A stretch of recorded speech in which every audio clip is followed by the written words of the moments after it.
वाढदिवस म्हणजे केवळ उत्सव आणि आनंदाचा क्षण न राहता तो सामाजिक बांधिलकी जपण्याची संधी ठरू शकतो, याचा आदर्श अलिबाग येथील सामाजिक कार्यकर्ते तथा आरोग्य मित्र सागर पेरेकर यांनी घालून दिला.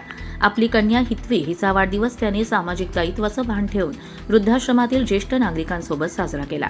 उज्ज्वल भविष्य सामाजिक संस्था, उज्ज्वल होम नर्सिंग सेवा, दवाखाना पिंपळ भाट ओके आणि माणुसकी प्रतिष्ठान यांच्या संयुक्त विद्यमाने मानी येथील सहजानंद आध्यात्मिका गोपाळ निवास वृद्धाश्रमात हा वाढदिवसाचा कार्यक्रम आयोजित करण्यात आला होता.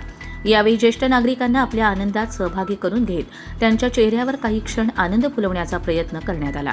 वाढदिवसानिमित्त वृद्धाश्रमातील ज्येष्ठांना त्यांच्या दैनंदिन वापरासाठी उपयुक्त अशा भेटवस्तू देण्यात आल्या. कुटुंबीय आणि मित्रमंडळींसोबत वाढदिवस साजरा करण्याबरोबरच समाजातील ज्येष्ठ नागरिकांसोबत आनंद वाटून घेण्याचा उपक्रम उपस्थितांसाठी भावनिक आणि प्रेरणादायी ठरला. या प्रसंगी सागर पेरेकर यांच्यासह त्यांचे कुटुंबीय आणि मित्रमंडळी उपस्थित होते. सामाजिक जाणीव आणि माणुसकीची भावना जपत साजरा केलेला हा वाढदिवसाचा उपक्रम समाजासाठी सकारात्मक संदेश देणारा ठरला. कर्जत लाईव्हसाठी अमोल कुमार जैन, रायगड.